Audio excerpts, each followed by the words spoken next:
আমার একটু দিবা? তোমার কোরআনটা আমি এক বেলার জন্য তোমার কাছে চাই। আবু আব্দুল্লাহ বলে, ইবনুল জাওজি বলেন, আবু আব্দুল্লাহ বলে সিফাতুস সাফওয়া কিতাবের ভেতরে ইবনুল জাওজি রাহমাতুল্লাহ আলাইহি এনেছেন। আবু আব্দুল্লাহ বলে কোরআন শরীফ চাইছে, একটা ভালো জিনিস চাইছে, এটা কেমনে না দেই? আমি আমার নিজের পড়ার কোরআন মজিদটা তাকে দিয়ে দিলাম, আমার নিজের কোরআন শরীফটাই তারে দিয়ে দিলাম। সে চলে গেল, তার একটা হুজরা আছে, ঝুপড়ি ঘর, ওখানে গেল গা। কিন্তু আশ্চর্য, আসরের আজান হলো, আবেদ ইবাদত করতে আসে না, হাজ্জাজ মসজিদে আসে না। মাগরিবের আজান হয়ে গেল, সে মসজিদে আসে না। এশার আজান হয়ে গেল, আমরা নামাজ পড়লাম, কিন্তু হাজ্জাজ আবেদ রাহমাতুল্লাহি আলাইহি মসজিদে আসতেছে না। উনি বলে আমি সন্দেহ করে গেলাম যে একটা নিয়মিত 5 বেলা মসজিদে এসে নামাজ পড়নেওয়ালা আবেদ মানুষ কি লেগে 3 ওয়াক্ত হয়ে গেল আসে না। সন্দেহ করে আমি তার ঘরে এশার নামাজের পরে চলে গেলাম, তাকে দেখতে গেলাম। আবু আব্দুল্লাহ বলে ঘরের দরজায় দাঁড়ায় দেখি, সালাম দিই, কোনো আওয়াজ ভেতর থেকে আসে না। দরজা খুলে বাতি লাগায় আলো জ্বালায় দেখি আল্লাহর বান্দা নাই, অর্থাৎ তার ইন্তেকাল হয়েছে। কিন্তু ইন্তেকালের পরে চিত্রটা এত সুন্দর, আমার কাছ থেকে যে আল্লাহর কোরআনটা চাইয়া লই আইছে, বাচ্চা যেমন তার মাকে বুকের ভেতরে জড়ায়া ধরে ঘুমায় যায়, আমার কাছ থেকে চেয়ে আনা আল্লাহর কোরআনের মাসহাফ, আল্লাহর কোরআনকে বুকের মধ্যে জড়ায়া ধইরা সে মরে গেছে, আর তার রূহ নাই। কিন্তু লোকটা এতটাই দরিদ্র, হত দরিদ্র যে তার গায়ে ভালো এমন কাপড়ও নাই যা দিয়ে তাকে কাফন করা যায়।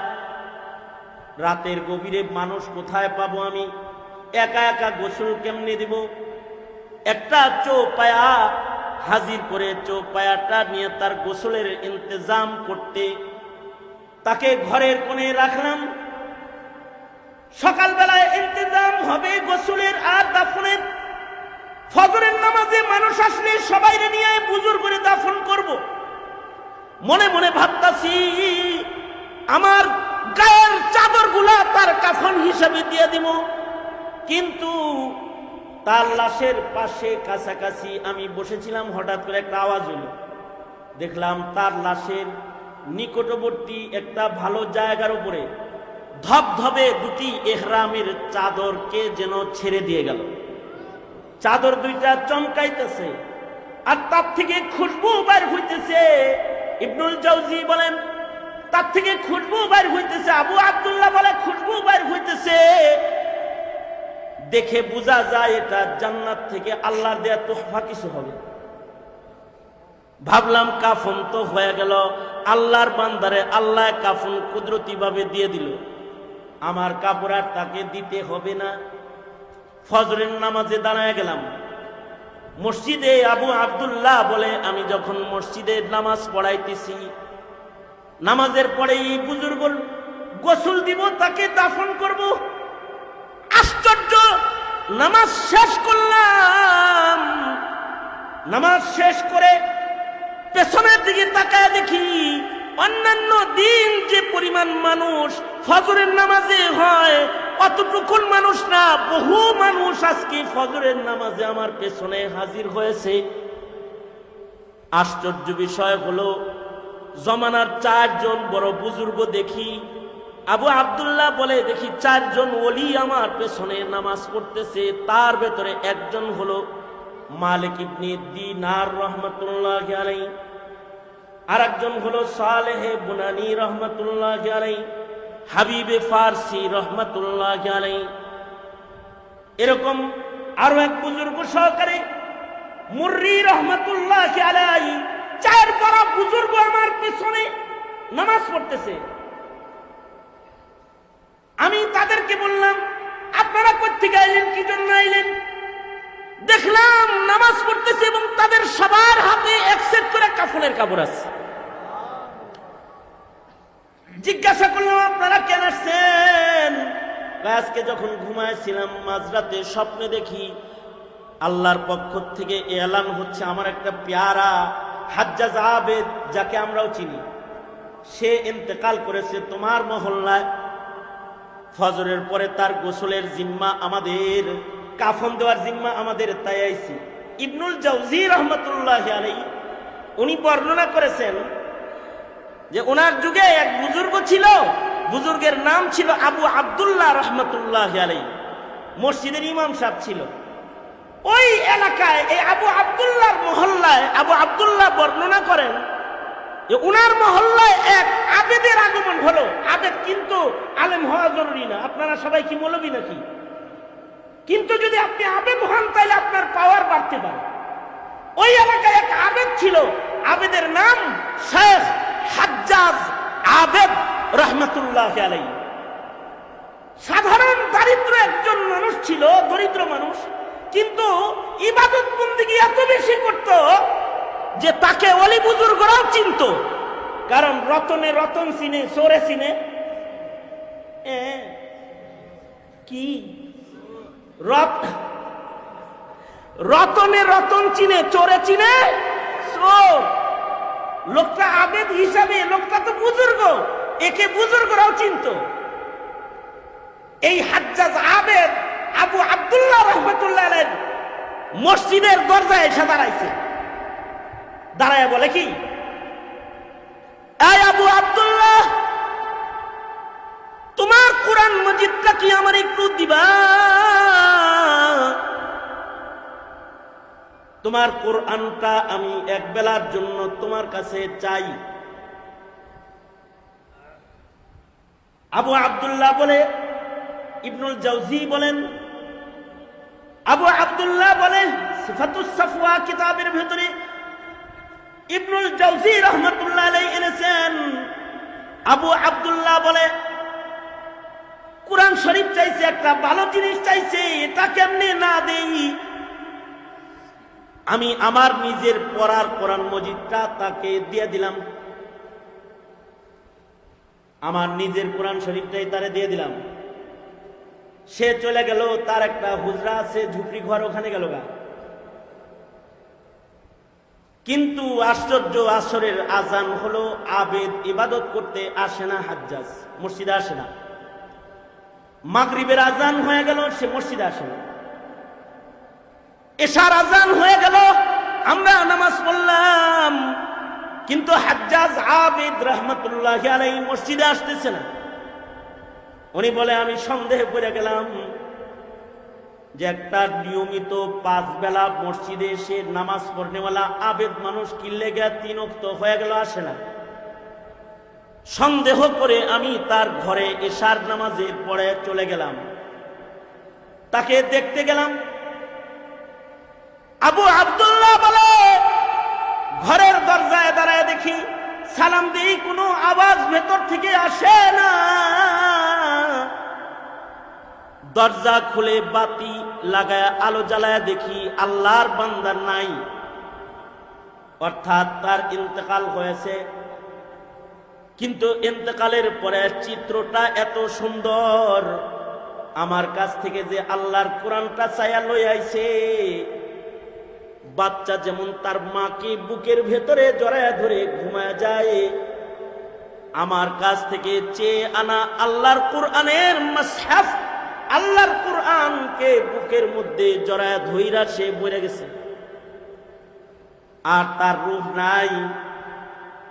কিন্তু লোকটা এতটাই দরিদ্র, হত দরিদ্র যে তার গায়ে ভালো এমন কাপড়ও নাই যা দিয়ে তাকে কাফন করা যায়। রাতের গভীরে মানুষ কোথায় পাবো আমি? একা একা গোসল কেমনে দিব? একটা চৌপায়া হাজির করে চৌপায়াটা নিয়ে তার গোসলের ইন্তজাম করতে তাকে ঘরের কোণে রাখলাম। সকালবেলায় ইন্তজাম হবে গোসলের আর দাফনের। ফজরের নামাজে মানুষ আসলে সবাইরে নিয়ে বুজুর্গ করে দাফন করব। মনে মনে ভাবতাছি আমার গায়ের চাদরগুলা তার কাফন হিসাবে দিয়ে দিব, কিন্তু তার লাশের পাশে কাছাকাছি আমি বসেছিলাম, হঠাৎ করে একটা আওয়াজ হলো। দেখলাম তার লাশের নিকটবর্তী একটা ভালো জায়গার উপরে ধবধবে দুটি এহরামের চাদরকে যেন ছেড়ে দিয়ে গেল। চাদর দুইটা চমকাইতেছে আর তার থেকে খুশবু বাইর হইতেছে। ইবনুল জাওজি বলেন তার থেকে খুশবু বাইর হইতেছে। আবু আব্দুল্লাহ বলে খুশবু বাইর হইতেছে। দেখে বোঝা যায় এটা জান্নাত থেকে আল্লাহ দেয়া তোহফা কিছু হবে। ভাবলাম কাফন তো হয়ে গেল, আল্লাহর বান্দারে আল্লাহ কাফন কুদরতি ভাবে দিয়ে দিল, আমার কাপড় আর তাকে দিতে হবে না। ফজরের নামাজে দাঁড়ায় গেলাম মসজিদে। আবু আব্দুল্লাহ বলে আমি যখন মসজিদে নামাজ পড়াইতেছি, নামাজের পরে এই বুজুর্গ গোসল দিব, তাকে দাফন করব।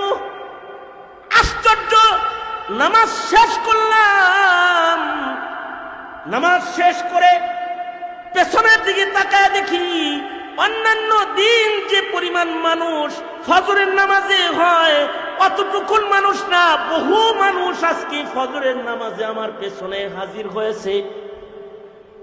আশ্চর্য বিষয় হলো জমানার 4 জন বড় বুজুর্গ দেখি।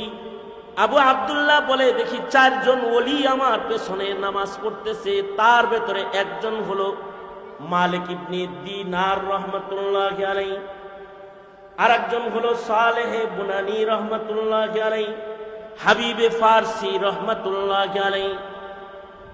এরকম আরো এক বুজুর্গ সহকারে মুররি রহমাতুল্লাহ আলাইহি, 4 বড় বুজুর্গ আমার পেছনে নামাজ পড়তেছে।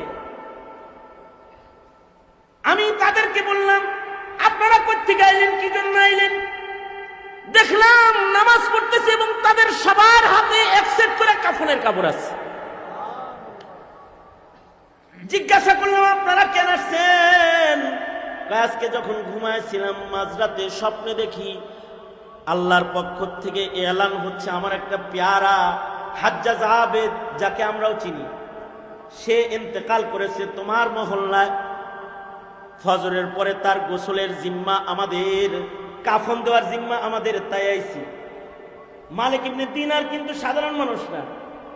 মালিক ইবনে দিনারও ইবাদত করতে করতে এত উঁচু পায়া, একদিন নৌকাওয়ালা ওনাকে বেয়াজ্জতি করছে, আর উনি আল্লাহ দিরহাম দাও, বেয়াজ্জতি করলো আমাকে। উনি মুরাকাবার হালতে ছিলেন, পকেটে হাতায় টাকা পায় না। নৌকাওয়ালা মনে করছে টাকা সারা জাহাজে উঠছে, ঘাড়ে ধাক্কা দিছে, আর উনি কয় আল্লাহ দিনার দেন। তো ফরিদুদ্দিন আত্তার রহমাতুল্লাহ আলাইহি উনি বলেন যে পানির নিচ থেকে মাছ দিনার ঠোঁটে লইয়া পানির উপরে উঠছে, বলে মালিক না, ওই যে অনেক দিনার আইছে। উনি 1 দিনার নিয়ে ভাড়া দিয়া বাকি মাছগুলারে কয় আমার হাজত পুরা হয়ে গেছে, জাগা। বলা হয় এই কারণেই ওনাকে মালিক ইবনে দিনার বলা হয় যে ওনার দিনার চাইলে মাছে দিনার লয়ে আইছে। আমাদের লেগে যদি মাছে আনতো দিনার, তো 1 টাকা ভাড়া দিয়া বাকিগুলার মতো এই যে আমারে দিয়ে যান, মাছের কাছ থেকে রাইখা দিতাম। এই মালিক ইবনে দিনার ওই জানাজায় আছেন, ফজরের নামাজে আছেন। ইবনুল জাওজি ওনার কিতাবে লিখেছেন মালিক ইবনে দিনার নামাজ শেষে তাকে বললেন, এ আবু আব্দুল্লাহ, এই হাজ্জাজ আবেদ সে কোথায়? এই আলেম না কিন্তু, সাধারণ গ্রামের পাবলিক একজন আবেদ। নিজেকে আল্লাহর কাছে প্রিয় বানাইতে ইবাদত লাগে। জনতার কাছে টাকা দিয়ে প্রিয় হওয়া যায়, পাবলিকের কাছে সুন্দর করে কথা বললেও প্রিয় হওয়া যায়, ভালো করে গান গাইলেও প্রিয় হওয়া যায়, ব্যাগ পিটাইলেও প্রিয় হওয়া যায়, ভালো করে বল করলেও প্রিয় হওয়া যায়। আল্লাহর কাছে ইবাদত দিয়ে প্রিয় হতে হয়। যদি সে সাধারণ মানুষ হয়, ইবাদতের কারণে সে আল্লাহর প্রিয় হয়ে যায়। হাজ্জাজ আবেদ সাধারণ মানুষ, কিন্তু আল্লাহর কাছে এত প্রিয় যে তার জানাজায় আল্লাহর পেয়ারারা আসছে। ওই ইমাম বুখারীর মতন, ইমাম বুখারীর ইন্তেকালের পরে আল্লাহর রাসূল নিজে জমানার মুহাদ্দিসদেরকে স্বপ্ন যোগে ডাকতেছে আর বলতেছে, এই জানো না আজকে আমার মুহাম্মদ আমার কাছে আইতাছে, আমি ইস্তেকবালে আছি। খবর পায়া বড় বড় মুহাদ্দিসরা ইমাম বুখারীর বাড়িতে আসছে, এসে দেখে ইমাম বুখারীর ইন্তেকাল হয়েছে। ফেসবুকের আমল না যে একটা পোস্ট দিয়ে সবার কাছে পরিচয় করাইয়া দিবে, তাদের নেক আমলের কারণে আল্লাহ তাদের পরিচয় করাইয়া দেয়, রাসূল তাদের পরিচয় করাইয়া দেয়। তো হযরত মালিক ইবনে দিনার রহমাতুল্লাহ আলাইহি হাজ্জাজ আবেদের সামনে যায় ওনার চেহারার উপরের কাপড় সরায়া চুমা দিলেন। চুমা দিয়া বললেন, যে এলাকার মানুষ তোমাকে চিনে ফেলে তুমি আর সে এলাকায় বসবাস করো না, তোমার বুজুর্গি মানুষ জেনে ফেলবে। তাই এত রিয়া মুক্ত ইবাদত তুমি করলে, আমি মালিক ইবনে দিনার আজকে তোমার জানাজায় এসেছি, তোমাকে গোসল দিতে এসেছি, হাসরে যেন আমাকে না নিয়ে একা একা জান্নাতে যায় না।